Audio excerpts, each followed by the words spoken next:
So good day everyone. My this video or for today's video, I'll be presenting the introduction of the trial of Rizal. So okay, I'm Jamila Sher Mohammed Lumindo from the local and regional governance, taking up the degree of public administration. So okay, I am the leader of our group. So yeah. So I'm watching or I'm reading now my PPT. So okay, let's start. The trial of Rizal. So in my introduction, the trial of Rizal is a prominent Filipino nationalist and intellectual stands as a pivotal moment in the Philippine history, initiated by the Spanish colonial authorities in the late 19th century. The trial was a response to Rizal's writings that questioned the oppressive regime and advocated for reforms. So we all know that the writings of Rizal is one of the famous writing nowadays. That's why he's a Filipino hero, right? Pero bakit nga ba? Bakit nga ba naging isang banta ang sulat lamang ng isang Rizal? So actually hindi natin topic to, pero let's give you an konting topic about that. Naging banta ang sulat ni Rizal kasi dahil dito nakita ng mga Spanish na yung mga sulat pala niya yun pala yung katotohanan na nangyayari sa panahon na yun, na which is naging banta yun sa mga tao, naging banta yun sa mga Spanish regime or the government or the authorities, kasi yung mga sulat pala na yun nagiging banta sa kanila, na hindi nila namamalayan na kahit sulat lang pala yun isang napakalaking threat. Kasi just imagine, kahit hanggang ngayon andun pa rin yung sulat niya, na nalalaman natin kung bakit nga ba sinulat ang Nole at ang El Fili. So okay, Rizal's writer's works, particularly his novel Nole and El Fili, expose the harsh realities of Spanish rule and spark nationalism and Filipino authorities and perceive Rizal as a threat of their dominance sought and a surplus of influence. So yeah, sinutulad ng sinabi ko kanina, nagiging threat na to sa kanila, nagiging threat na to sa authorities ng Spanish colonial that time. So it is like di mo lang kung siguro kung i-imagine mo lang, hindi siya kapanipaniwala na how the writing become a threat for us. Pero doon mo makita na kahit writing lang yung nagamit niya dati ni Rizal, threat talaga yun. So, Rizal, defense and outcome. During the trial of Rizal, a staunch advocate of peaceful reform, defended himself eloquently. He emphasized the need of education, understanding, and unity among Filipino rather the armed rebellion. Rizal's defense showcased the intellectual prowess and commitment to non-violent resistance. So actually, this kind of violent is actually for me okay lang, kasi we are just defending ourselves to the other colonialist or other lahi na balak tayong sakupin. Pero nowadays kung iisipin, tayo lang din. Actually, Maguindanon sa Maguindanon ni pagkuha na sa guna pagimataya, we have the violent, we have the discrimination between the Islam and Christianity, and that is very like, bakit natin ginagawa yun? And dati naman, ang pinagtatanggulan natin yung Pilipinas, pinagtatanggulan natin, dinedefendan lang natin yung Pilipinas. Ngayon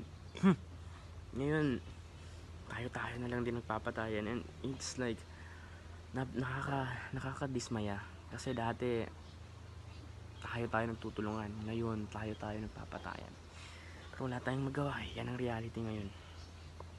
Despite his compelling defense, Rizal was convicted on December 30, 1896 and sentenced to the death of firing squad. His execution in Bagumbayan, or now Luneta Park, on December 30, 1896 ignited and flames of the Filipino rebellion, eventually leading to the country's quest for independence. So actually, ang pagkamatay ni Rizal is one of the reason kung bakit tayo malaya ngayon. So just imagine that one Filipino citizen lang pero kaya niya tayong pakawalan for us to have our peaceful, or we have our freedom to do what we have right now. Just imagine, I'm just sitting here reporting. I have the rights, I have the freedom to say what I want. So just imagine that. It's called freedom, it's called peace, right? So the next one here is the legacy and conclusion. Rizal's trial and execution transformed him into a martyr for the Filipinos' cause. His ideas and sacrifice fueled the flame of nationalism. So just imagine that, no, na-fueled na tayo, na like nabuhusan niya tayo para maging para just his sacrifice fueled us. Yung sakripisyo niya, natugunan niya, na yung sacrifice niya, na fuel niya yung lahat sa atin as a nationalism. So, inspiring future generation to continue fight for freedom. Rizal's legacy remain ingrained in Filipino history, symbolizing resistance against colonial oppression. Just imagine that. Dahil lang sa kanya, we have our history na kaya pala nating depensahan ang sarili natin from the other country. Pero bakit ngayon ginagamit natin para depensahan ang sarili natin sa kapwa natin Pilipino? 'Di ba? Ang lala. But again, this is the reality now nowadays. Kung dati lang siguro masasabi natin, wala yan, Pilipino yan, hindi niya kayang saktan ng kapwa niya Pilipino. Pero ngayon, kahit magkakapatid, kaya ng patay ng kapwa-kapatid dahil lang sa sariling interes. The trial of Rizal was not merely a legal proceeding. It was a manifestation of the Filipino people quest for justice and independence. Rizal's unwavering commitment to peaceful reform and intellectual resistance left an indelible mark on the nation's consciousness, shaping the course of the Philippine history.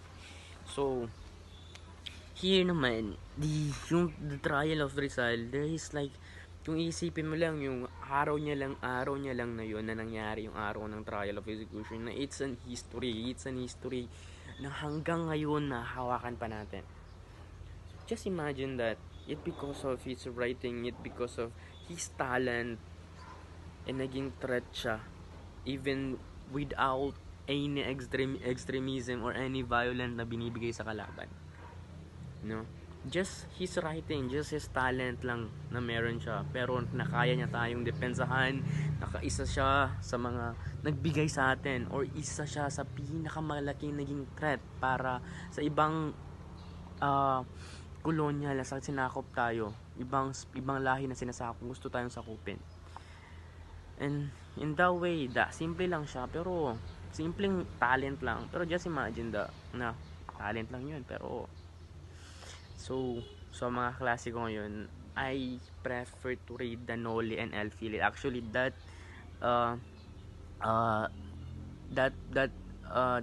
yung sulat na yon, yung whole story ng Noli, magkadugtong yan. The first, basahin mo ang Noli, and karugtong niya ang El Fili. Pero maganda siyang panoorin. So that's it. Thank you so much. Everyone, my name is Hannah Bisarte and I am the second reporter of this subject. December 28, 1896. December 28, 1896, Governor General Polavija approved the decision of the court-martial and ordered Rizal to be shot at the back by a firing squad on December 30, 1896. Noong December 28, 1896, nilagdaan or inaprubahan ni Governor General Camilo de Polavija ang naging desisyon ng korte. Nang maglaon nito ay pinag-utos niya na si Rizal ay patayin sa pamamagitan ng firing squad alas 7 ng umaga, araw ng Disyembre 30, 1896, sa Bagumbayan Field, Luneta.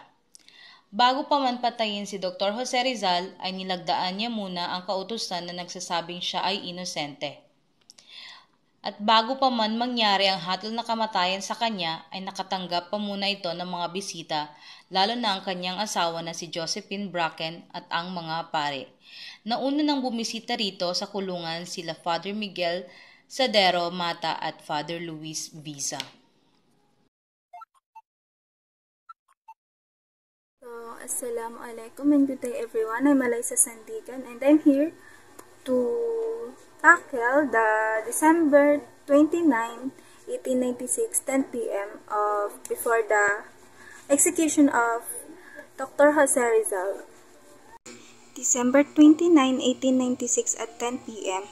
The draft of the retraction sent by the anti-Filipino Archbishop Bernardino Nazaleda 1890 to 1903 was submitted by Father Balaguer to Rizal for signature, but Rizal rejected it at first because it was too long. Noong December 29, 1896, isinubukan ni Padre Balaguer na ipakita kay Rizal ang draft ng pag-aalsa na gawa ni Archbishop Bernardino Nazaleda.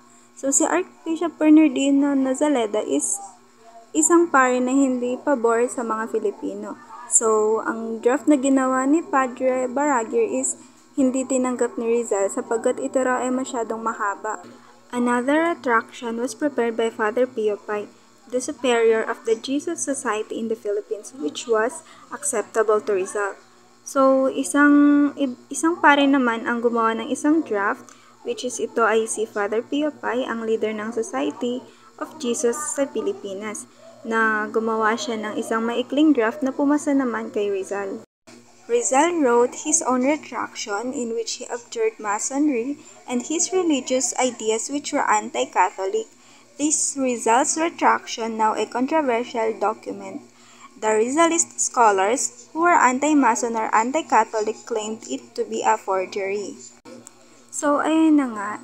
Si Rizal ay sumulat ng kanyang sariling draft kung saan pinapawalang bisa niya ang Masoneria at ang mga paniniwalang laban sa simbahang Katolika. At ito ay itinuturing na controversial na document. May mga mananaliksik na anti-Mason at anti-Catholic na nagpahayag na ito raw ay peke. Dagdag kaalaman lamang, ang anti-Mason, ito yung mga tao or grupo ng tao na may ayaw or hindi pabor sa opinion o pagsalungat ng Masonry, isang fraternal organization na may mga secret rituals and traditions. And the anti-Catholic naman is mga grupo ng tao na tumututol sa simbahang Catholic. Good day everyone, I am Raida Maten, the Port Reporter. December 30, 1896 at 3 a.m. December 30, 1896 at 3 a.m. Rizal heard Mass, confessed his sins, and took Holy Communion at 5:30 a.m. He took his last breakfast. Also, Josephine Branken, accompanied by Josefa, Rizal's sister, arrived. Before Josephine left, Rizal gave her a religious book, Imitation of Christ by Father Tomas Kempis, which Rizal autographed. To my dear and happy wife, Josephine, December 30, 1896. So, noong December 30, 1896 at 3 a.m. daw, ay nakarinig si Rizal ng misa, na kung saan ipinagtapat ang kanyang mga kasalanan dito. At kumuha siya ng banal na komunyon o oras ng pagkain. At pagsapit ng 5:30 ng umaga, kinuha niya ang kanyang huling almusal. Dumating din si Josephine Branken, kasama si Josefa. Si Josephine Branken is ang asawa ni Jose Rizal, at si Josefa naman ay kapatid niyang babae. Before Josephine left, Rizal gave her a religious book. Bago daw umalis si Josephine, binigyan ito ni Rizal ng religious book o yung aklat na ma-relihiyoso. Then, ang aklat na ito ay Imitation of Christ by Father Tomas Kempis.